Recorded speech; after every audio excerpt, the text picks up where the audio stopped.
You are listening to the Savage FINcast, episode 32. Rest in peace, lightning powers.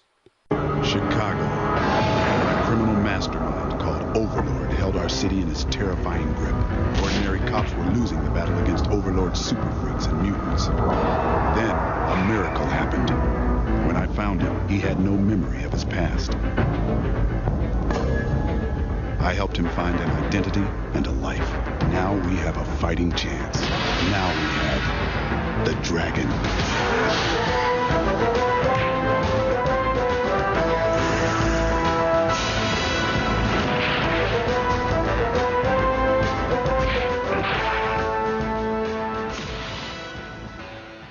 This is the Ferocious Scalecast, the internet's only #1 source for all your DINO-COP news. Wait, I think I'm doing this wrong.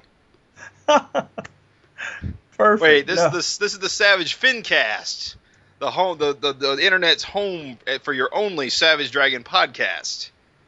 Felt like I was on Earth 41 for a minute. Oh. I am, of course, Jim Purcell. I'm Craig Olsen. Just kidding. Craig's not here. I'm Raven Perez, filling in. Yes, unfortunately, Craig cannot be with us. He is on vacation this week. We wish him the best. We're gonna do our damnedest to hold down the fort without him. And hopefully it'll be all fun in the sun. Those shoes are enormous. You have to start at a certain point. Feet don't cut it. You got to fill them with oatmeal. So, yeah, just the two of us. I guess, humna. What you been up to lately, Raven? Well, I gotta say, not a whole awful lot. It is my fault. Apologies out there in listener land that we haven't been on the ball with this. 2 weeks late, Raven. 2 weeks late. I wanted it on my desk last week. I know. I'm sorry. I'm sorry. I blame my computer. It's a video card's been a beast. But hey, you know the beautiful thing about having a 7-year-old computer? $35 and it's brand new. Wow, you work on a 7-year? Well, I don't need a lot of power for my computer. You do all digital coloring, right? Doesn't it like lag on you when you're doing the big fills? No, I bought a beast all those years ago, so it's been powerful. Yeah, it's really until the video card died, everything was hunky dory. So yeah, that's been pretty much. I've been in like 1999 mode internet. Like my girlfriend will send me a funny video from her cell phone, the future 2014. And meanwhile, back here in 1999, I'm like, sorry, I can't load video. Ha ha ha ha ha. You're not using like ME or anything, are you? You must be on XP. I got Windows 7 under the hood. Wow, I can't believe it works. I told you I got a beast. But yeah, that's pretty much been the whole thing I've been up to. How about yourself? Oh, not much. What have I been doing? Jesus, I just blanked on everything I've done the last 2 weeks. Can't talk about those. Well, murders. I thrift a lot. I do flea markets. I dig up. Mostly I hunt for retro video games. I'm big on that right now. Oh, sweet. But a week and a half ago, I was at the flea market. I got like a whole pile of role-playing books for $1 each. We're talking like D&D, No, right? we're talking World of Darkness, specifically Wraith the Oblivion. What? Which is the ghost game of all the the vampire game and the werewolf game. Oh, all right. Yeah, it's my favorite of all the different lines. And I found just a box full of books, and he said $1 each, and I said, okie dokie, take my money. So I got a whole pile of books, which I don't typically pick up, but you don't find it like that very often. That was a good deal for a good day. Oh yeah, man. Sounds like, and it's funny too. Like even though I don't like D&D or whatever, right? Like it's not out of anything other than like lack of friends. Well, I own a ton of role playing games I never run because I just don't have a group. It's annoying, but you'll learn a lot reading them, and a lot of them are just full of fluff, stories and crap.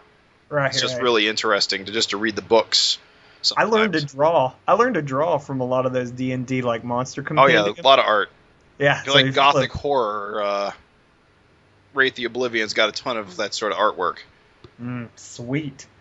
Well, hell yeah, man. Anytime. It sounds like a sweet flea market find. Yeah, you guys got to get up at 8 a.m. Bring all your 1s and your 5s, and you just go find the crap. Like I said, I'm really into the video game stuff, and I have gotten some pretty sweet deals just going out. People just give away the stuff, the most interesting stuff. I got a pristine copy of Battletoads for $10. And I was like, oh, well, it's worth like 30 or 40 online still. Oh, that's right. It is actually kind of a semi-pricey game. Because, well, new especially. Yeah. What? So. It's not boxed, is it?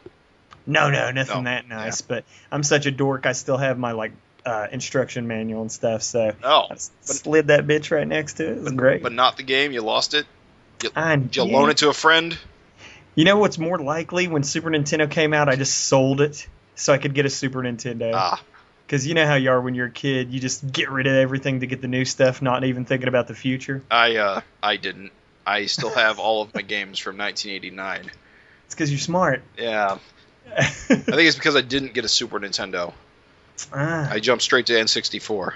So you didn't get to play Spawn? Oh, dude. Unfortunately, no. I did not get to play Spawn, although I have watched videos of Spawn on the PlayStation 1. I feel like we'd be remiss if we didn't mention DINO-COP in a serious fashion. I read Multiversity and read all about DINO-COP. This is the most exciting thing about the whole damn thing. I'm not going to lie. Learning about DINO-COP was the only reason I picked that book up. Yeah, that's it. You just got to see, because, our viewers out there who may not be into DC Comics... Good for you, by the way. Yeah. Fuck those guys. Grant Morrison has blessed us with what is basically a multiverse-spanning cosmic adventure that will be running over the next 6 or 7 months. And it's a whole bunch of, superhero analogs. Now, most of them, of course, are DC heroes. You got your President Superman, and you got your, what was he called, Red Racer, and you got your Aquawoman. Yeah.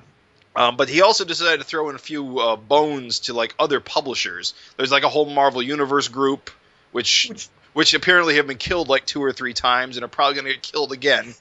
Which is par for the course. I think that's kind of what's the thrill and a half of this, is that you are used to seeing Marvel analogs in the DCU. Yeah. They usually don't do image analogs. Right, and that's it. He threw us an image analog universe where we have its world's greatest hero, DINO-COP, and the other world's greatest hero, Spore.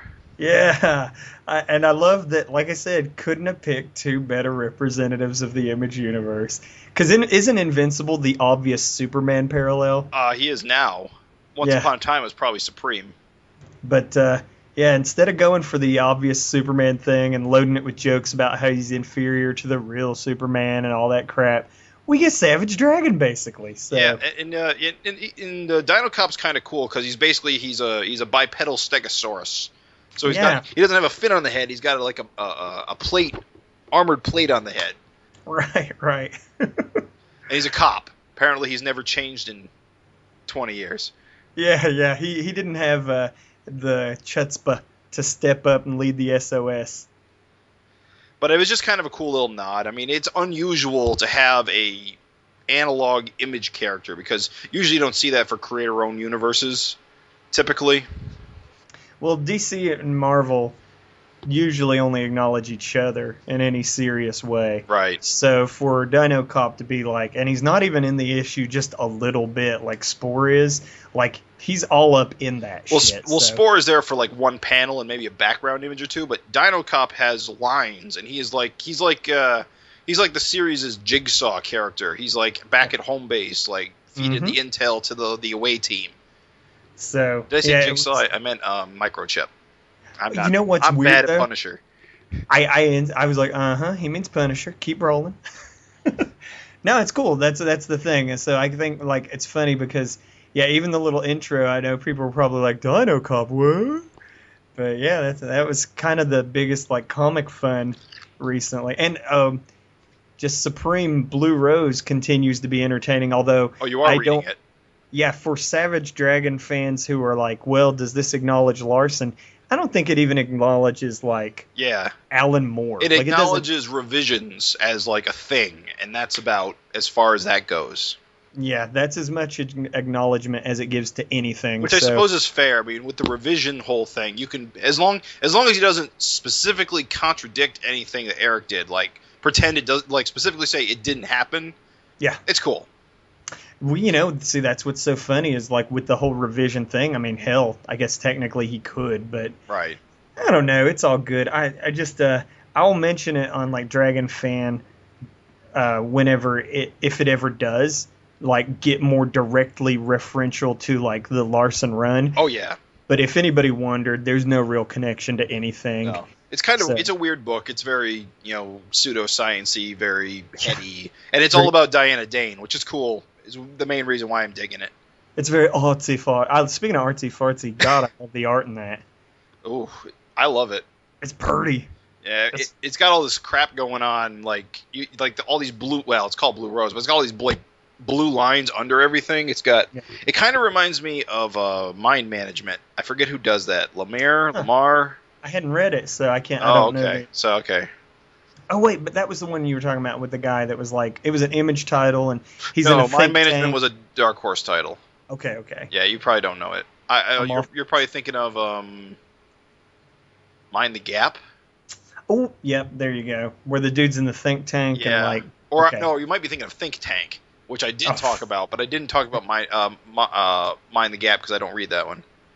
Well, let's see here. Let's get on to Erik Larsen news. We've been babbling a little bit too long. Shall we? So I guess I'll take it away with the first item of the evening. We have a little bit of 199 news. Everybody's excited about 200, but guys, we got a pretty sweet 199 on its way. Erik announced on Facebook he had toyed with the idea that 199 would be double page spread issue. And now it seems pretty concrete that he's got a way for it to work. Well, he mentioned what he's going to do is he's going to start the issue on the inside front cover. Oh. That way he doesn't have to deal with the two single pages. Okay. And he's just going to put all the credits at the end. Oh, sweet. I believe that's what he said. Either way, he's going to skip a page to do that. So I just the thing is that I had honestly kind of just written 199 off as just a stepping stone to get to 200. Right. But this is kick-ass news, I think, just because, I think the splash page issue, wasn't that extremely early on, and it was single pages? Wasn't it like issue 7? Yeah. It was when Frank and Dragon storm the tower to take on Overlord. Right. And it was all splash pages, but it was all single page. So this is awesome. Apparently he's also doing this in his twice up format. So I suspect he may die by the end and we'll never see 200. Yeah, you can only draw so many car doors before you pass out. All that hatching. But that's my 199 news I'm super jazzed for. Yeah, that'll be cool. I'm kind of curious what kind of story you can tell in 20 panels, but we'll see. I think if there's anybody that's got the chops, it's Larsen. I wonder if he'll do any like motion splashes where you like see a character move across the page. I would like that. Yeah, you mean like kind of like Eisner did? Yeah, like that. Like the page itself, while there's no panels broken up, it's like you can still read it as panels. It's like one big art piece. For example, a static scene of like scaffolding, and then the characters are just walking down the stairs and whatever. And yeah, I'm always a fan like of Billy it. with his arrow behind him. Family Circus reference. Slam dunk. Oh, Family Circus. No. Oh, Lord. Isn't there another news item, I think? In issue 200 news, the solicitation copy came out, so we now have a full list of all the artists that will be contributing. Of course, it's Erik Larsen, and of course Frank Fosco and Gary Carlson will be contributing a chapter of their Vanguard serial, which starts in the issue we will be reviewing, so we'll be talking about that later. We're going to have a backup by Herb Trimpe, who I believe is a classic Incredible Hulk artist. Yes, if fans don't know him exactly, this is how you know him. He did the Savage Dragon cover where it was Dragon versus his... It was a homage of the Hulk cover that he originally did. Now, I believe Erik said that the way this is going to work is there's actually two backups. One, Erik is penciling, and Herb will be inking, and the other one, Herb is penciling, and Erik will be inking. Cool. So that's two backups for the price of one. Nice. Then there'll also be a backup by Chris Burnham, and then another backup by Savage Dragon series colorist Nikos Kountzis. Sorry if I butchered your name.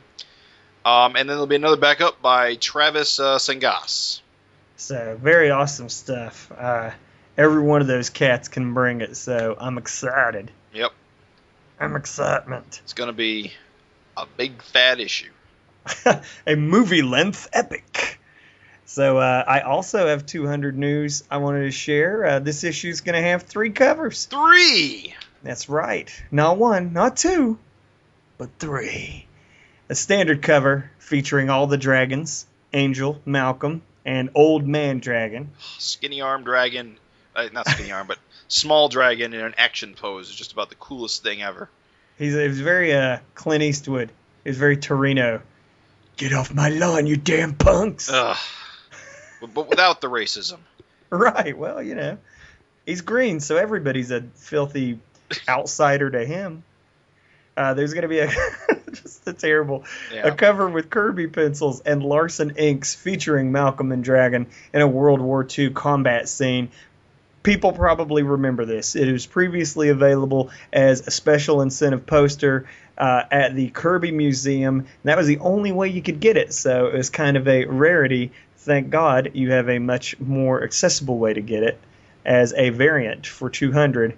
And not to be outdone by the super megaton team of Kirby and Larsen, but we also have a blank cover. Yes! What we've all wanted. Really, it's all we've been asking for. Yeah, I mean, people love those covers just so they can go get sketches on them. Haven't I always been saying, what more could you want? Nothing. That's it. Yeah. Nothing. Just you're an artist. You appreciate that stuff more. I mean, I won't be ordering it. I'll be getting digital, so if I wanted to get a sketch cover, they'd have to draw it on my iPad screen. Here's the dealio, though. You got don't ruin your iPad. Here's the dealio, though. Do you not like the idea, though, for people who even are like for an artist, it's gravy because I actually am going to get an extra copy so that we can give it away as a FINcast prize down the road, and I'll draw whatever you want on it, like. So that's going to be like a trivia prize or something. Right. But, That'll be cool. The fans, even people who aren't artists or whatever, for artists it's the bomb because you can, use them to like sell on eBay and stuff like that. But for fans, you go to meet Larsen. How awesome is it to like slap a blank 200 in front of him and get your commission done on that? Right. I mean, it makes sense if you're getting a sketch from one of the creators, but it seems a little odd to use it for anything else. Yeah, I don't know. It's just I love it. I think it's a cool thing.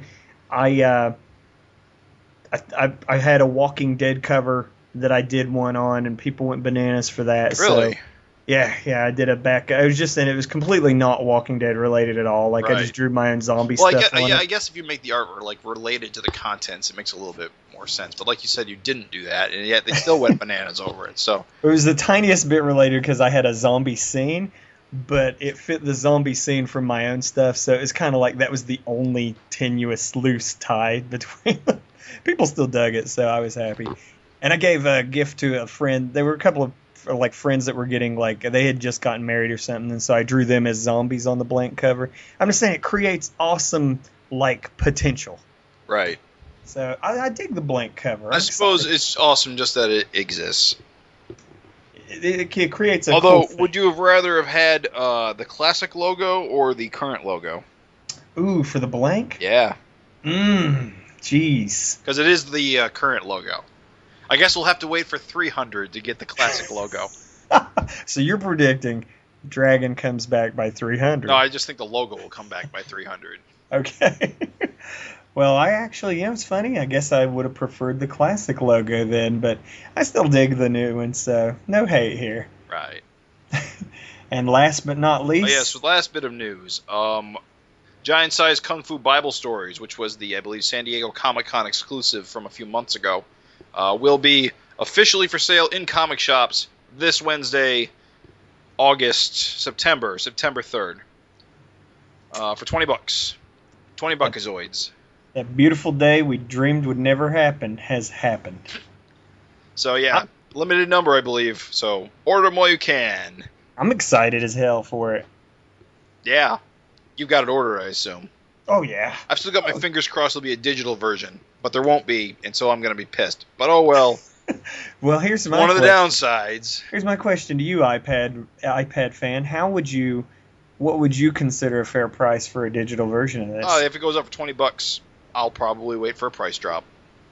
But I'll keep it on my list. If it never goes down, I'll pick it up someday. That's the nice thing with digital. I don't need to buy it today. True that. All right. I'll deliver the sad, depressing. The eulogy. Well, not eulogy. It's a bitter pill. We have to apologize. Craig is the trivia master. The master of disaster. He's the brains in the operation. So there won't be a trivia question this time. Sorry, we're just not fountains of knowledge. So, but that just gives you a little more time to answer the trivia question, which I'm gonna make you listen to the last FINcast if you want to know what it is. Yeah. So you go back and you listen, Mister or Mrs. And you can still send your responses to SavageFINcast@gmail.com. We will sing your praises on the next episode of the FINcast.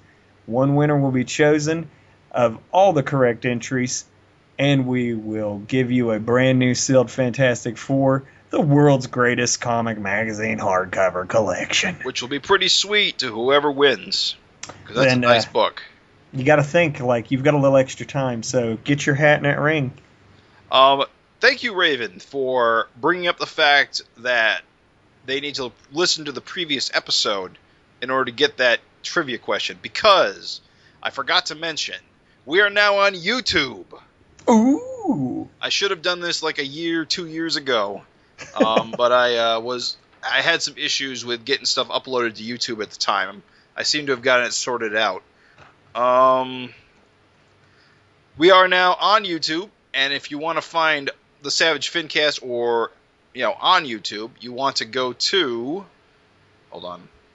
We're getting the answer for you in real time, folks. Wait a minute. A little unprepared.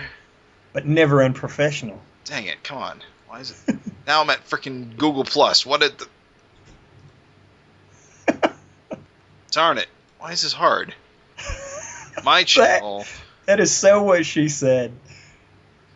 Okay, it's not an easy URL, so unfortunately I can't just rattle it off. I thought it would be easy. At any rate, search for us on YouTube for Savage FINcast, and you'll be brought to our channel and all of our wonderful, well, not all, only the last like 6 months worth of episodes are up at this point. But going forward, I will be uploading every new episode to YouTube at the same time I upload it to our homepage. Sweet. So if you want, another way to be reminded that the Savage FINcast is, out, you can subscribe to us on YouTube now. Never miss an episode. Yeah, never miss an episode. And of course, our YouTube will be linked to our site if you want to go find the direct link to the MP3 if you want to download it. And I just thought it'd be worth it for a little bit more exposure. It is nice. More convenience for our listeners. I like the whole embedding and sharing options that YouTube offers. Embed it. Go give it away.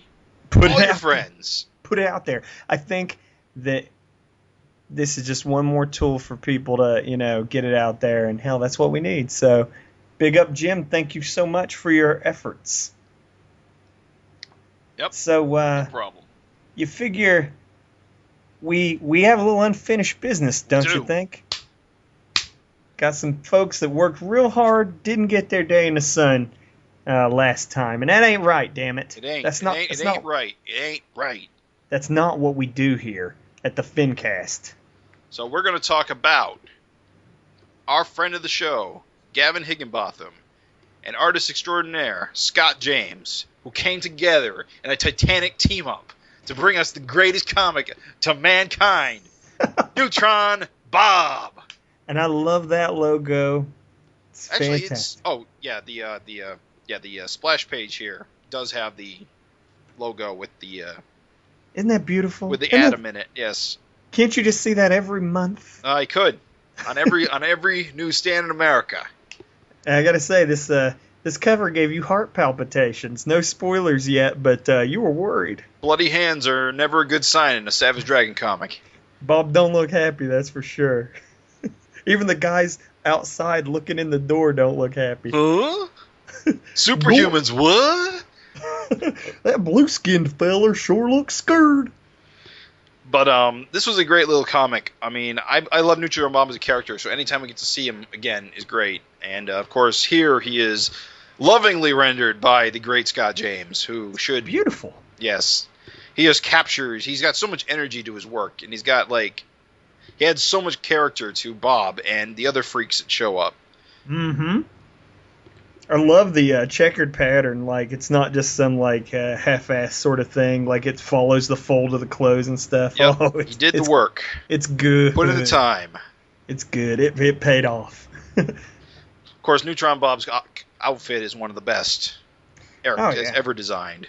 He's an iconic bastard. He's a freaking suit with checks. He's going to stick out in your memory. But this story is basically Bob is out in Detroit, and the Vicious Circle comes recruiting because Bob can't be allowed to go straight. It looks so bad.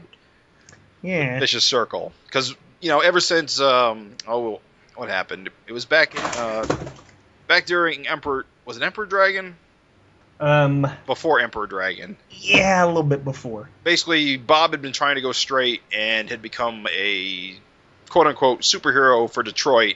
And then Kerr showed up and sliced his belly open, which put my heart into my throat. Because that's never good. No. Apparently he's made a full recovery, God's sword or not. Mm-hmm. And now he's still in Detroit kicking ass and being loud and proud. Hanging around a glory hole. Yeah. Takes the edge off, I suppose. I love the way Roughneck is handled in this too. Yeah, Roughneck showing up is always fun too, because Roughneck's another great design. He's just such a troll though. Come on, Bob, you Uncle Tom, like peer pressure. He gets peer pressured into this like heist. I wonder if he paints his face, Roughneck. I mean, or if he's just blue too. I want to say it's probably just his natural flesh tone. But who's the Finn guy? Who's the fish guy? I have no idea. Damn Probably it. a new one. Craig would have known. Craig, where are you? No, they come and they peer pressure Bob into a scandal, and they got his mom as ransom. That's the thing. Those dastardly fiends. I love the way the guy is menacing Bob's mom too. Rawr. Check out my big Larsen hands. With his hands, I love it. It's awesome. Then she's like, "What did you say about my boy?" That's the first clue. Mm-hmm. What's funny is in that scene where she says, "What did you say about my boy?" She's got like a little skull for a pupil. I know, man. And then the very next page, Bob gets angry and he gets a little skull in his pupil. It's genetic. It's very genetic. It's in the genes.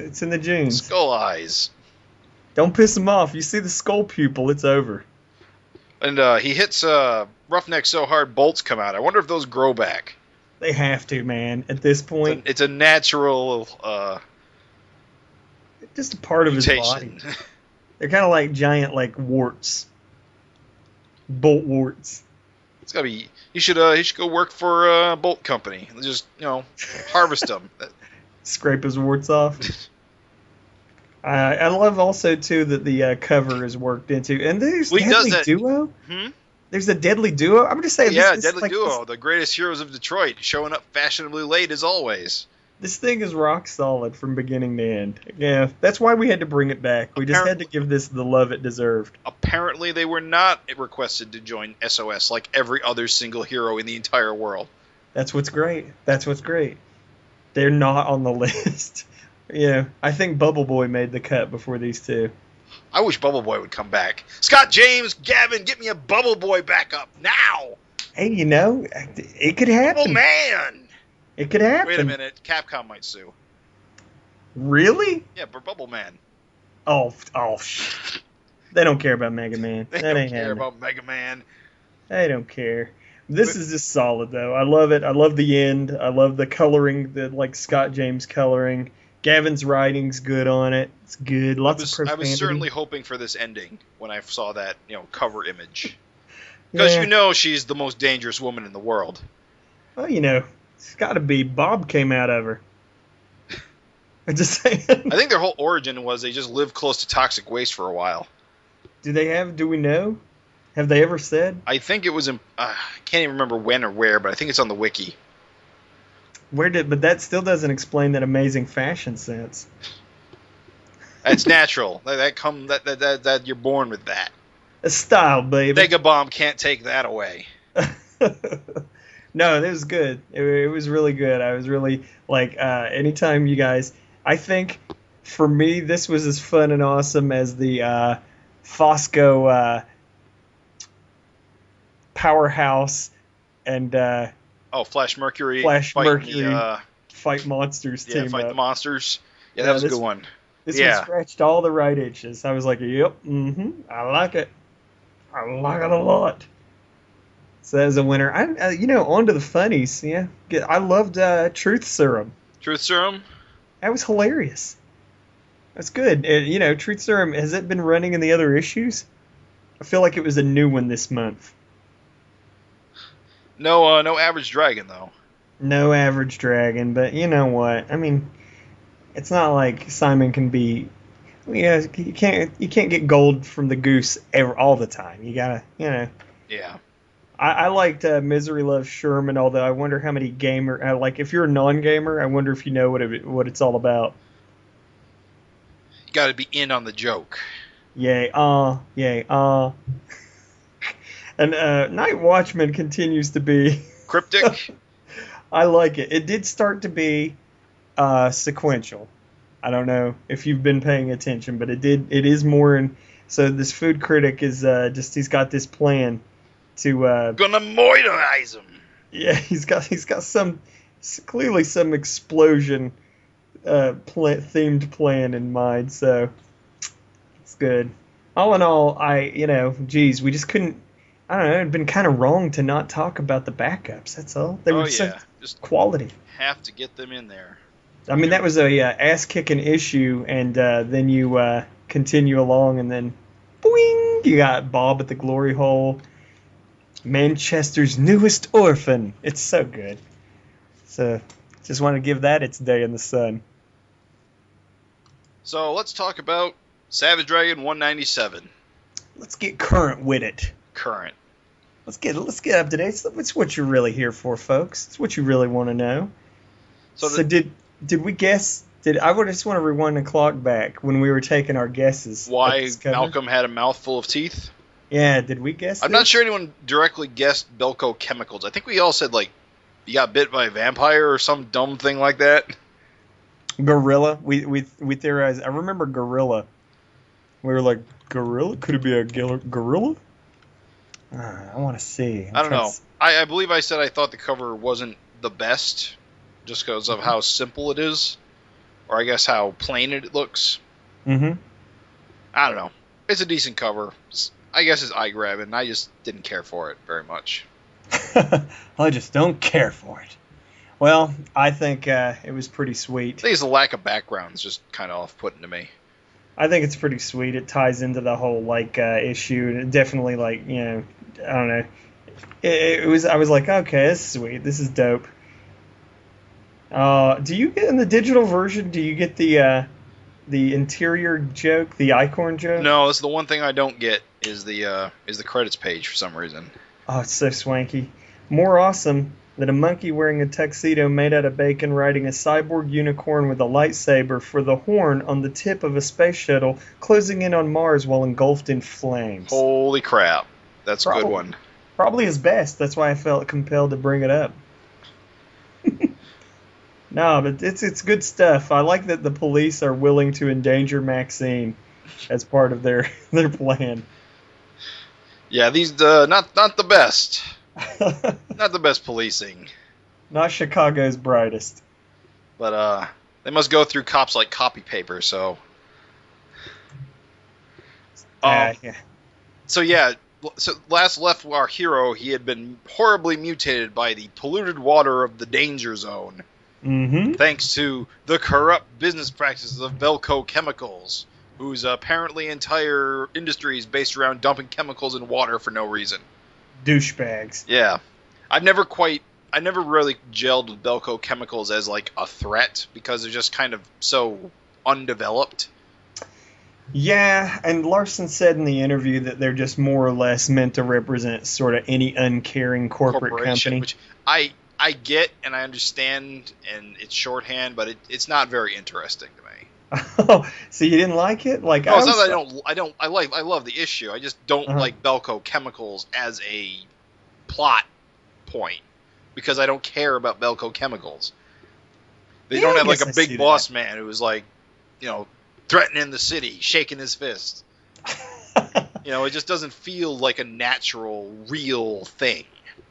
I think they've been around enough that, like, to me, I equate them as a problem. Like, they're largely responsible for Chicago's, freak population. Right. But I guess I'm kind of with you. But you just said it right there. What if they're, like, almost the majority responsible for, like, why there's such a large population, but that's never really been indicated or developed? It just seems like that's, like, something that could be huge. You never know. That's the funny thing. I mean, it still could be. I suppose that's true. I mean, that's what's so funny is that the minute you assume and take for granted that, the Bellco is just this faceless thing. Next thing you know, you have John Bellco shaking his fist at the top of a skyscraper. Damn that Malcolm! Damn that Malcolm dragon! But I'm with you. At least initially, they're really just sort of a nameless, just a threatened name only.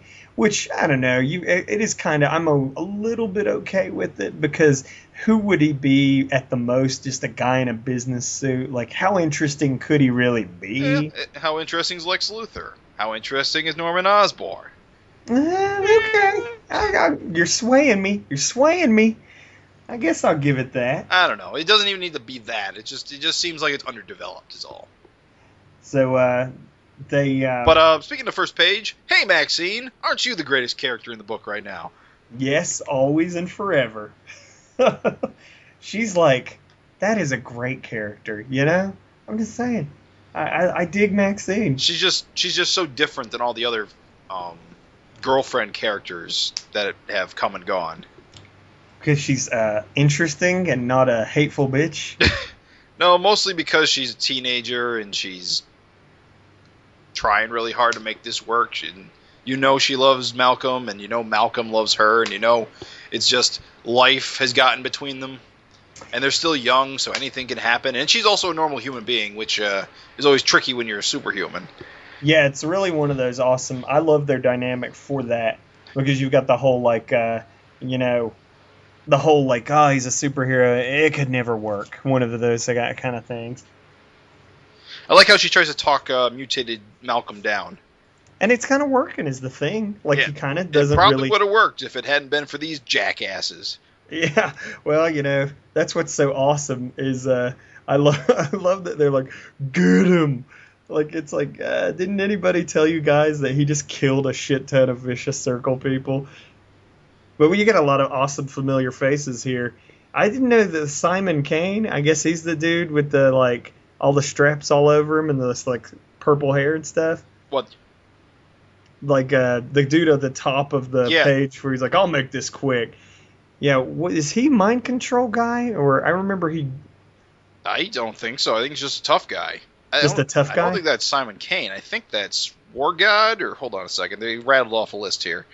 We got Mechatech, Caveman, Vicious, Victorious, Warcry, Assassin. I'm pretty sure he's Warcry. Ah, okay. Because he looks like a Warcry.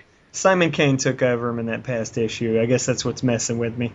I'm so shitty. Why are you bringing up Simon Kane? I don't know. Hasn't Simon Kane been dead since like issue 90? Yeah, I feel like he took over that dude for an issue though. Maybe that was like maybe that. How long ago was that? Long time. Oh man, I'm thinking that might have been like because Simon Kane, he was the guy responsible for like mind controlling everybody, right? Yeah, I think Like, he was. He mind controlled all of Chicago to beat each other up. Yeah. Dragon punched him, make it stop. Dragon decapitated this guy. He got decapitated. I thought that was by Cyberface, because he was a major component to taking back the White House from Cyberface. Okay. And then as soon as his job was done, he got decapitated by some random VC goon. I just I don't know. It was cool to see him back for however short. However brief that was. But yeah, I'm pretty sure that's War God, and I'm pretty sure the one in the armor is Mechatech. And then Caveman should be obvious. Who's Victorious? Victorious would the one with the V head, right? I think. No, I'm pretty sure that's Mechatech. Or no, that might be the green one. The cyber, the armored one. I don't know. Where's Gavin? Yeah. Damn, Where we're are you? bad at this. Yeah, this is not our strong suit. Ours is banter, Flailing I think. around, making educated guesses. Uneducated. Oh, can I say something? Herringbone Seed. I don't feel was something that hit my ear weird. Is I don't know that his name was mentioned last issue. Who? Herringbone Seed. Herringbone Seed. He's the guy with the big belly. The gut and the face. Yeah, they got cut in half. Yeah. No, yeah, I think this is the first time he was mentioned. So it was funny because I was reading the issue and Larsen said, "Well, it was Herringbone Seed," and I was like, "Herringbone Seed? That is the weirdest name." Well, it was red herring. Wait, no. I don't know. That is a very weird name. I love it. I love that weird. Like, was he named like Zelda and Herringbone Seed? Seem like names people had as freaks, not like normal names, you know. And I feel sad for Parker here. Oh, is that his name, Parker? Yeah, the ugly ass kid with Zelda. I was never beautiful. I don't know. She's cute for a Skrull face. Yeah. For a bald, scroll chin, red-eyed. Yeah. Sad, rough for Parker. He just, like, his mutation just made him look like a super dorky, the most coif of hair. Yeah. He's got, like, Conan O'Brien. Conan O'Brien bangs. But, dude, was not the action totally... I mean, this was yet another badass issue for action. Yeah, there's a lot of good splash pages in here. Yeah, there's a guy I thought was Simon Kane getting his head smashed open. Yeah, Malcolm's using that hunk of rock attached to the chain to just absolutely go fucking bananas. He ought to keep seeing how good he is with one, he ought to use a wrecking ball all the damn time. Go find Mace. Take his Mace. He can be the new Mace. It's fantastic. And it's always a winner for my money whenever you use the ink splatter, like the little like splattery ink like effects. Right. It's like when I see that, I think it's like the darkest blood. Yeah. It's like a blast of like super dark red blood. I don't know for sure, but this feels like another 2-up issue because wasn't the art so like it seemed like extra. I want to say Eric said this is his last regular issue. Oh, is this regular? I'm pretty sure he said that on the forum that he's going 2-up all the time. He drew this one mostly on a plane. Okay. So this one he could not do twice up because he was traveling. Okay. I believe that is what he said. Damn, it's on point. I don't know. Like, I got fooled. The action's got so you good. again. Damn it. I gotta say, the V-headed chick has I love the, she just like blasts Malcolm's foot off. Screw this! Yeah, she has got a great design. Or, I suppose, had a great design. Yeah. I hate to see her go. Actually, I didn't think she died until I rechecked the screen page and saw her legs under the rock. Oh, Malcolm just goes absolutely crazy and murders absolutely everybody. So that's a confirmed kill. She's dead? Yeah, they're confirmed later on in the issue. They give a rundown. Oh. And usually if they say it in the book, it's generally considered canon. Okay, too bad. Yeah, that's definitely her under the rock getting squished. Yeah, he is ape shit. I love Berserker. I love the Berserker Malcolm. I love that it got 2 issues. I was afraid it was going to get resolved just in that one, like a done in one. I love that we really got to spend a little more time with him being badass. Right. And oh yeah, by the way, confirmed in the interview that the foot growing back so damn quick was like a Bellco chemical thing, because like you see his foot's like lopped off. Oh and then yeah, comes I'm back seeing in it a kind panel. of glopping. Yeah, it's just like the fastest healing effect ever. So it wasn't all bad. Yeah, that's actually, I didn't even notice that the first time. You're right, his foot just kind of grows back, and there's like a little graphic with the tendrils of blood coming back out. It's nice, isn't it? It was a subtle touch that you may not have noticed because it was so subtle. But like, yeah, he said in the interview that was a confirmed, like, you know, it was meant to show you that his Bellco like chemicals like form was like, you know, crazy, warping him. So this guy would have been like a total, like if Malcolm stayed like should have stayed like this. He would have been a no one would have confused him with his dad then. You imagine if that's how the book went on. I can't kiss my girlfriend. Or Damn whistle. Can't even whistle.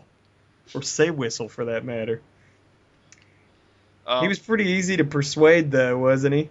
Like as soon as he's done, Zelda just runs up and like, hey, don't forget Bellco. And Malcolm takes off. I gotta wonder if he's actually not that much out of his wits at this point.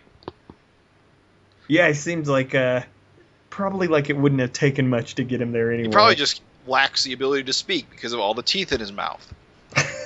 He's actually totally normal. He's totally normal. He can't talk. Bellco, yeah, that's right. I am pissed off at you. I'll never be able to play the harmonica or kiss a girl. That's all you want. That's all you need. That's all you need. Who is this loser that darted? Like he seems like he stepped right out of the. Just a loser. He kind of looks like one of the. Remember one of those kids that hung out with She-Dragon? Yeah, like the Eternal Youths. Yeah, like he looks like one of the Eternal Youths, but they all died. So like one of the cowboy hat. He's got like the same hair. Can I just say I love that when he gets his head cut off, his hair's still hanging there. It's just power, hair powers. They're more common than you think. Just like his hair is just like hanging shoulder length. He deserved to die. What a terrible dresser. God. He does kind of look like a Liefeld-ian. Yeah. Type costume. I got that, especially with like the cross hatching on the face. The shoulder pads. He's got sort of like the way his mouth is in that like the fourth panel, I guess you'd call it. Yeah. He's sort of like brah. Yeah, but you can see his tongue. His teeth aren't clenched. Only samurai and insect escape from serious injury, brah. In my mind. No, but I also, too, like on a non-joking side, I love how badass Dart is. Oh, yeah. She's finally taken a page out of Overlord's handbook. Just kill everyone who displeases you. That'll always work. She's sick of their ineptitude. I mean, at this point, they've failed her pretty fucking regular for the last few months. Yeah. So, yeah, it's time to take matters into your own hands. This actually might be the end of the vicious circle. A lot of it. I mean, yeah, that's something to think about. I mean, they sure did, like, eat it. A lot of team members, like, put through the meat grinder there. Dart blew it as bad as the last two. Honestly, Firepower is probably doing the best job of it. Yeah, he did. Jesus. That's kind of not saying much, is it? No, it isn't. Yeah, and also, too, I mean, you know, I don't know, we'll touch on it later in the issue, I guess. I want to say, are you not worried about this fine young Asian normal officer that's helping Maxine? Oh, good point. Don't tell her parents. I'm not happy. I'm not happy with his presence. I didn't even think about that, but I did sort of note in the back of my head he had kind of like Asian features. Yeah, he's got a good job, you know, bit on the heroic side. He's a cop in a super dangerous city. That's not green, doesn't have a fin for a head. Yeah, he ticks all the boxes. Checking all those boxes. I'm telling you, dude, as soon as I saw it, at first I was like, you know, on panel 1 you don't think about it, and then by like that third panel he's like, what do you expect? And I was like, you cock blocker? Oh, and he's actually spelling it out to Maxine. I know, dude. That's what I'm saying. It's not just coincidence. He's actually saying he's sabotaging. Dude, jerk, fist shake. Such a d-bag. It's not concern. He's just trying to lay game. what do you think, Maxine? I mean, geez, your parents are right. It's like, oh, you bastard. And here's my other problem with Bellco Chemicals. Uh-huh. They just happen to have the cure. Freak To solve out. the problem with every freak in the city. But nope, we're just gonna keep it for some reason. Well, you know, that's their insidious plot. They have the cure. They've created the disease. Right, I get that, but it doesn't seem like there was any indication that they've been exploiting it like that. Like, they mutate people and then they charge them to turn back to normal. You'd think that'd be like a plot. I want to say, though, I mean, I know Herringbone Seed said it in the last one, but I want to say that I feel like even when She-Dragon was in the possession of the freaks, Right. that they said the exact same thing. Because remember, they had originally planned to kidnap the Bellco Chemicals girl, Right. and they were holding her for ransom. Right. And then She-Dragon drank the, water. Well, the water. And turned into a freak. So they were like, oh, I feel like they dropped the plot that was Belco's scheme even all the way back then. Right. So, I don't know. For me, at least, I think enough groundwork was laid. Okay. I feel Freak Out being the cure, on the other hand, that felt like a bit of a plot twist, because wasn't Freak Out used in an earlier... Well, Freak Out, of course, was used to cure She-Dragon, which turned her human. Okay. Because what it does is, when this issue will demonstrate, it actually, it's basically liquid form of frickin' negate is what it is. Because it totally takes all the superhuman out of you, all the the post-birth mutations out of you. Right. So when She-Dragon got a dose, she not only got rid of the Bellco chemical side of her, but also got rid of Johnny Redbeard's transformation. Right. That they did to her. It was a complete rewrite. I want to say it was also used in a weakened form to keep all the Dragon injector VC guys from exploding. Okay. Oh, yeah. I think you might be right. Like, sort of as a stabilizer. Right. They were using it as a stabilizing agent to keep all the Dragon copies from exploding from their injections. Okay. I recall that was the case. Okay, good memory. I just feel like Freak Out had been mentioned before. I don't know how much of a correlation had been made. It didn't bother me or anything, but I felt like it was kind of new that Freak Out was the cure. Yeah, it's been around. It's been bumped around, mostly with ties to Bellco Chemicals whenever it comes up. But it's one of those things is, for the entire run of the series, Chicago has had a large population of super freaks. Right. And it's, one of the main thrusts of the series is this is why Chicago is so bad and why we need a superhuman cop in the first place. Right. Because all these freaks, they can't get jobs, so they commit super crime. And the police can't handle it. It's in the intro of our show every friggin' month. Right. But if the cure is as easy as an injection, it just kind of takes out, like, all of the danger of it, which is kind of just tough for me to rationalize, I guess. When you think too far with it. I think that it's the fact that the cure is very expensive, not readily available. It would add to the whole, like, Chicago's crime-riddled, because you have guys that love being freaks, and so they commit crime. Right. But then you also have people who are desperate to be human again, so they'll commit crime. So, I don't know. For me, it kind of works. Okay. But I do like how Bellco is like, it's him, Malcolm Dragon's here. So they're aware. They're aware of what's coming up. Is that John Day? I don't know. It's a little bit more close-up than we usually see. I don't think it's supposed to be. Just a guy that likes that style. Yeah, I can't seem to pinpoint another John Day appearance this issue, though. He's not one of the cops, and he's not... I don't know. Maybe. Like I said, it's a little bit more of a close-up than usual. Yeah, these guys... Also, he says Ulp. I'm not sure if John Day ever is supposed to speak. Well, he hasn't said anything yet, I don't think. I do like that, these cops just doesn't Malcolm look badass with the guns? Just saying. Like with the freak-out guns. Yeah. I like that the cops just let Malcolm go. And then...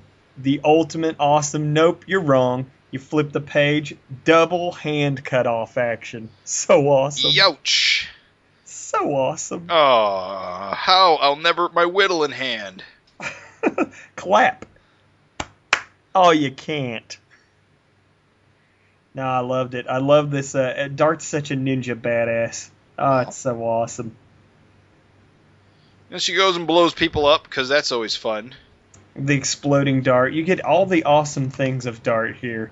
Just God Sword action, exploding darts. And then how great is the takedown? Just headbutt. She's just a normal person, despite all her agility and whatnot. So, a headbutt would do it. Yeah, it's interesting where it puts Dart, because now all of her VC goons all got slaughtered, and now she's back in police custody, presumably. You got to think probably that leaves the leadership up for grabs. So yeah, I mean, last time she was incarcerated, she escaped pretty easily, but this time they probably got a better handle on what her abilities are. I would say, even though, also too, you got to look from vicious, like a VC goon like viewpoint. Here's somebody who's not really done a super awesome job as leader, gotten a lot of people killed, and even there towards the end, look, I'm going to start killing people. Like, told them all in a big meeting, look, I'm starting to think killing you guys was the way to get through to you. So, you think they're probably not going to really come to her rescue. Right. So yeah, we'll see. We'll see. I mean, I believe Erik mentioned that issue 200, the VC is supposed to go after Dragon, so I guess we'll see what's going to happen there. And, I guess spoiler alert, we saw Dart on the cover of issue 201, right? Oh, I haven't seen that. I want to say I feel like it's on his Facebook. Yeah, I want to say we feel like, obviously with comics anything can happen. That could be like another Dart. Covers are lies. Another summer. Let me make sure here real quick. Make sure we're not talking crazy talk here. Check the photos. It's the a 2-up picture of Dart and Malcolm. She's giving Malcolm the old boot to the mouth. These pictures in reverse order. Hold on. You've got some editing to do, Jim. Oh, there it is. Found it. Oh, is it 201? Boot to the face. That's always pleasing. So that leaves you sort of you got some questions there. Some questions and more questions. Like, where's the God Sword? Dun dun dun. An enigma wrapped in a question with a little mystery stuffed in it. So yeah, I mean it's cool. I always like to see things shaken up, and really you have no idea what the hell's going to happen from here. So nope. It's cool to see sort of this thing with Dart escalating to the point to where, honestly, she has not been the most. Her rise to power was certainly amazing. She's not exactly been the best Overlord. Well, she's unstable. She's always been unstable. That's always been my question, is that she won't be able to handle the leadership role because she's crazy. You got to think that reader that had the problem with Yellow Skies, he's probably been going apeshit this issue. Problem with who? Remember the reader on the forum that was like, Yellow Skies. Oh, yeah. Yellow Skies. Every cover of Yellow Skies. Yeah, there's been a lot of Yellow Skies. A lot of Yellow Skies. I'm not the biggest fan of Yellow Skies myself. I think I don't know. I think it's not the best color choice, but what you gonna do? I haven't noticed it, and I mean, it's been such awesome action. It's been kind of sweet. I find it very obvious. I mean, it always jumps out at me. Is it super jarring for you too? Yeah, it is actually. Oh, okay. Not my choice of sky color. Well, we do have a little blue sky here. Blue sky, and we get the terrible freaking news. Oh my God! Damn it! You took the words right out of my mouth. Freak Out is so good, it took away not only his healing factor, but his lightning powers. Dude. And the only way to get him his healing factor back was to inject him with his dad's blood, which has no lightning powers. How fucked would he have been if he hadn't have had some healing power? Like, if he hadn't had his regeneration ability from his old man returned. Right. I mean, and dude, armless. I am so sad to see lightning powers go. Well, I think I gave out an audible, "Aww." Yeah, I think I made noises myself. Oh. Wah, wah. I think the most, I don't know, it's just we love the lightning powers, and the fact that they were taken, like, so nonchalantly. They were one of the, I would say... he didn't even get to use them this issue. I know. Like every Erik Larsen creation, their deaths are so understated. Because they just end, apparently. It really hurt. This one really hurt. I think I was more upset about this than... jeez. Who can I even equate it to? What was the blonde's name? Jennifer? Yeah. Oh, Jesus, man. God. You Lightning care powers. for her so much, you don't even remember her name. Lightning powers. You went too soon. You went too soon, Lightning Powers. I want to see Malcolm visiting a grave, and on the headstone it says Lightning Powers. We barely knew you. Now there's a sketch for issue 200. That's issue 200 sketch. I was upset. I was sad. So sad. And I know we can get him back, but GD. How? How does he get him back? Unfortunately, I can't think of a way that isn't completely convoluted. I would say that, and here's the thing, just for anybody, I always like to Time travel! Goes back to the past and he drinks his own blood. It was one of, to me, his most awesome defining characteristics, too, as a character. It really helped him stand apart from his old man. From his father, yeah. Yeah, so it's kind of like, because it was one of the things I pointed to. People were like, he's just the same guy. He's just a little bit darker green. It's the same character. So it doesn't matter that you he throw lightning powers. Lightning powers! I would throw lightning powers in their face every time. I would be like, yeah, he's the same guy. Well, how about he inherited powers from his mom that his dad never had, you stupid bastard. And they would always be like, stupid bastard? It's me. Apparently it's you and the rest of us. I'm the stupid bastard. I'm such a fool. You know what it is, Jim? Malcolm's fault. Blame Malcolm. I let lightning powers get too close to my heart. And sorry, really... I'm laughing at your pain. I'll never love the same way. I'll never be able to be... No powers will ever get close again. Yeah, I'm going to be guarded. I'm always going to have that apprehension. Fucking lightning powers. So yeah, I was pissed. I was super, super pissed. I didn't even care about Zelda's stupid little happy ending. I was like, you stupid... I thought lightning powers are going to be standing at the door. Not Maxine, just lightning powers. I've come back. I'm back, Malcolm. Open your mouth. That should be that would be a good character. Lightning powers. Disembodied lightning, searching for a host. I'm just so upset. So, yeah, I guess I'm happy for Zelda. Good job. You get to be with ugly ass Parker. Yeah, and he lost like a head of height too. Apparently his powers made him taller. I know, dude. That poor bastard. He got worse. Now he's Mole Man. Freak Out made him worse. Because at least he was like eye length with her. And we also get the bit of information that Bellco is still kicking around. Of course it is. Like Bellco gets to be like, oh no, jeez, it was a rogue employee. I assume that they were wealthy, like Mr. Hal types. Yeah, probably. I don't know. I don't know. I don't want to keep dwelling on Bellco Chemicals, but if it was explained like they were making something and the mutating chemicals were like a byproduct and they were just, I mean, that would make more sense instead of just actively dumping chemicals in water because. I would assume that they, I mean, it's never stated. So, I mean, I guess that's the difference is that you need it stated, and I'm kind of like, Yeah, keep it vague. Yeah, okay. You assume they can't be completely evil, or they would be constantly under attack from good guys. Yeah. So, you got to think, like, for as much as we hate GMO foods, they still make a lot of food, I'm not sure if I hate GMO foods, but there you go. You like Big Mutant corn? It's not Big Mutant corn. It's just corn that is more resilient to pesticides and insects. You'll think that until you look like Zelda and Parker. Meh. Until you look like Harry. We've been eating genetically modified food for hundreds of years. It's just that now we do it scientifically instead of, through trial and error. Now we know the name of the mutants, a mutant, or whatever you would call the person mutating your food. I guess.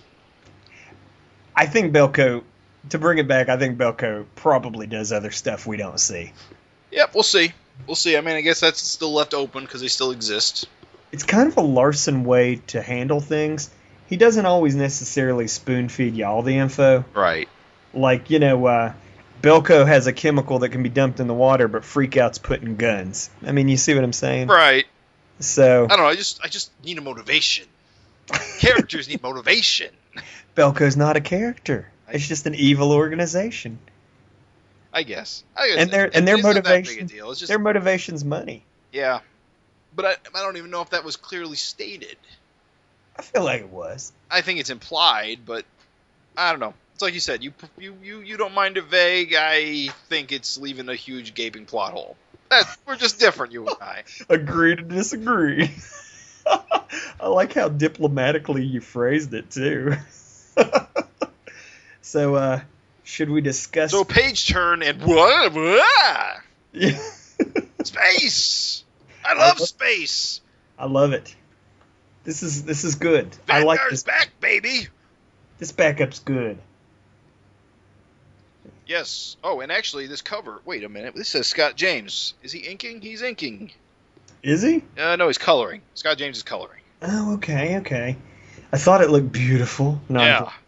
It does look beautiful. That sky ain't a shady... Well, it is a shady yellow, but it's gradient. Look at the gradient. Sweet gradient. So many beautiful hues. That man knows his way around a Photoshop. It's good. This is a good issue. I really love that they're paying some attention to the whole... I kind of wonder. I like to wonder about these things. Like, so the whole planet's dead, and then what? Like, so and it's then not, what? Yeah. I love that Vanguard is, where we're picking up on that stuff. Yes, they've returned to Calyptus, and of course, last time we were there, the entire, The Tyranians. The Tyranians had, who's the Combine? Is it Tyranian Combine? Yeah, this is the Tyranian Combine, and they're the giant bug monsters that plague Vanguard's people. So they're the ones who just wiped out Dragon's people. If you remember the sequence, like Dragon was like, well, here's a planet. Here's a planet. And then led his people to their doom. So, as he does. So there was that beautiful double-page spread of everybody, including Dragon's son, just mutilated by the bugs, the Tyranians. So because I believe Dragon had killed all the ones that were on the planet, landed, colonized the planet, and then, oops, guess what? The universe is full of these assholes. So they came back and murdered them all. So, yeah, basically Dragon responsible for genocide. Again.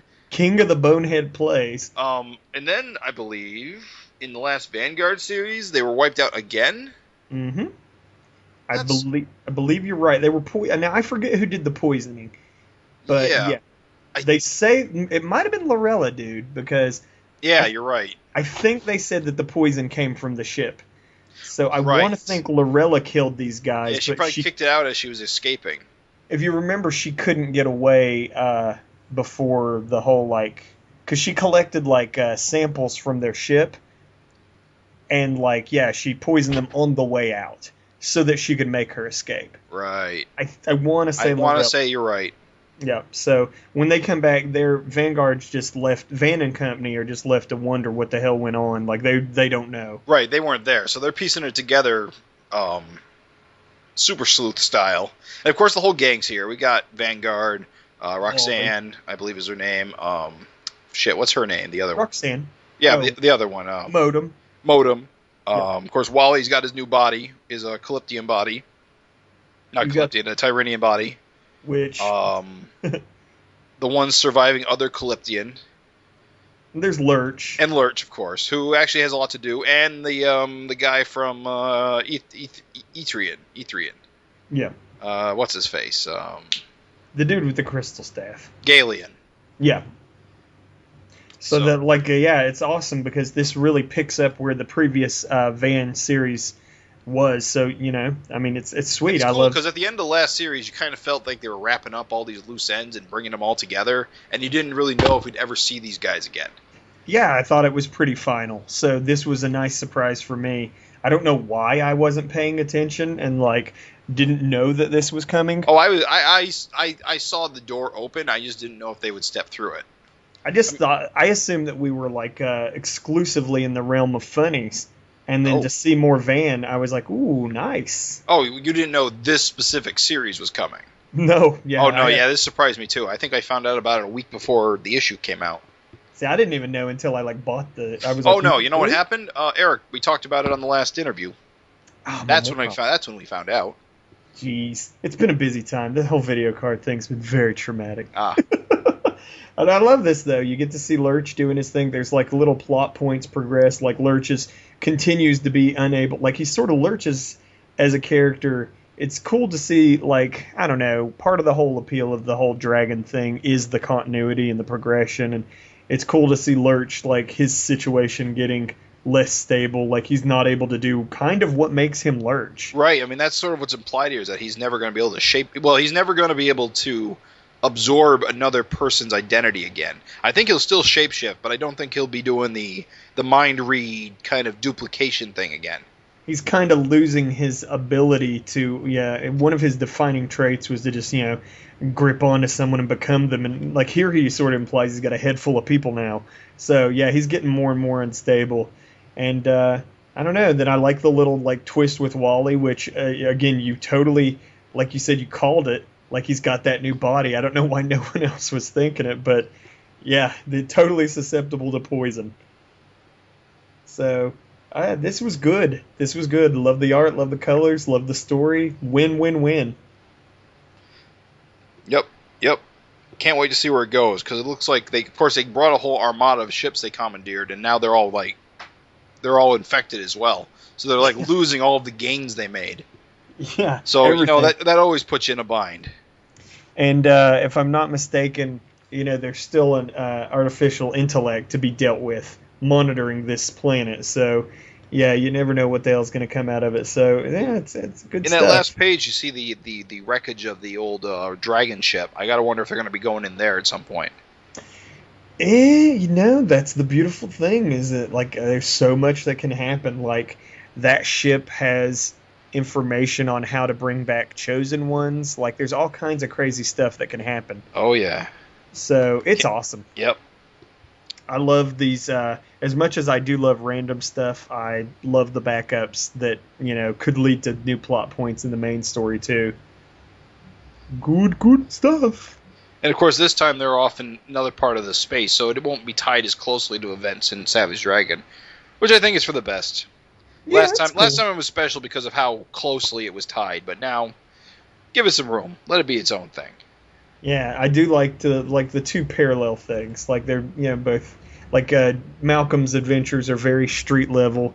Then you flip over to this Vanguard stuff and you got some cosmic space stuff. That's good. I dig it. I dig it as well. And look what we got. A whole page of funnies. It's beautiful.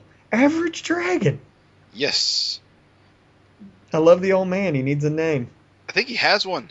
Does he? I think they named him on the forum anyway. He hasn't been named that in the strip yet. I want to say his name is... I can't remember. I don't remember what his name is. I'm pretty sure he's been named, though. Maybe Seymour? Gomer. I thought he'd be a good Gomer. Look at his face. He's old. Gomer is a good old name. You gotta wonder how Dragon lost his arm. It'll grow back. Ah, crap. Oh, wait. I like the disapproving scowl. You dick. By the way, Night Watchman, so we've been busting its chops, but I want to say Happy Death Day, critic. A little on the nose. That's hilarious. I don't know why. You look at it. It's got freaking firecrackers just sticking out of it. This is the worst made cake. No wonder he thought your cooking was terrible. You should expect bad reviews when you can't even. I don't think he's kidding, Sal. That cake is ticking. Why is it ticking? It's got freaking lit dynamite sticking out of it. It's beautiful, though. I gotta say, for me, this turned a corner. Like right here, it all clicked. I was like, okay, I'm on board with this. Happy Death Day, critic. So yeah, I want to make someone a Death Day cake. Make them a Death Day cake. That's a good idea. It's got lit fuses and it's ticking. It's beautiful. It was beautiful. I was tearing up a little. And Misery loves Sherman. I loved it too. For me, oddly, Night Watchman, the Dark Horse, he pulled up. He pulled into the front. I was like, okay. I enjoy it. It's good. I mean, yeah, it's good. You can't complain. It's beautiful. It's free comics. It's free comics. The best kind of comics. More bang for your buck. So yeah, it was a pretty good issue. I was happy. And the march to 200 continues. Yeah, We've got only two more. We've got our all splash issue coming, and then 198. Which is next. And then all splashes. And then 200. Okay. So 198, then all splashes, and then 200. So, oh man. And I'm thinking we're saying, what, November for 200? Yeah, that sounds about right. It's about when I thought it would come out. See, Larsen's working on 199 now-ish, I think. So that means the 198's in the can. Right. So, excited. Shall we... Bring it home, Raven. Shall we solicit?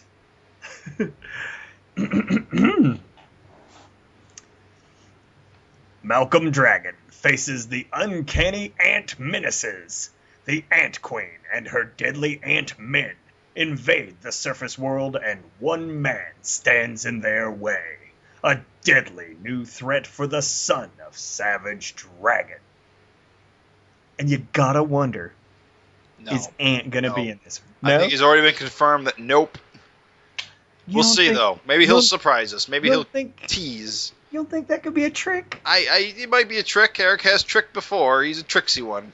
I like to speculate. I'm a gambling man, and I'm going to say, I don't care if I'm wrong. I'm going to put it out there. I think Ant's going to be in this one. Okay. I'm putting it out there. All right.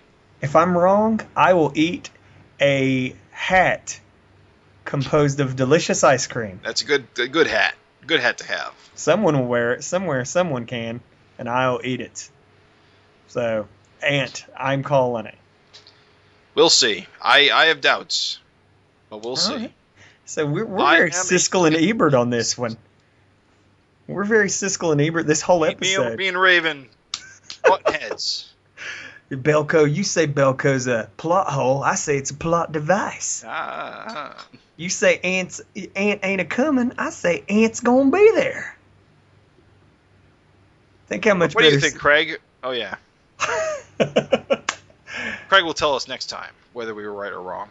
We need that third party mediator to be like, I think you're both stupid, and then we shut up. So yeah, so that's Savage Dragon 197. Thanks so much for listening. In the can. Thanks for putting up with us. Sorry it was late. And also, sorry we didn't have a trivia question that will return with full force. We're just falling apart without Craig. He is the peanut butter to our jelly. He's the glue to our crappy popsicle house. Popsicle house. You know, without glue, that's just popsicles. Sticks. That turned from a popsicle stick house to like popsicles glued together. We need Craig. Craig, help us. We're dying. All right. Thanks for listening, folks. Thanks for listening. The Savage FINcast is a member of the Gutter Trash Podcast Network, which can be found at guttertrash.net. The Savage FINcast is part of the Comics Podcast Network, which can be found at comicspodcast.com. Also, find us on YouTube at youtube.com/user/SavageFINcast.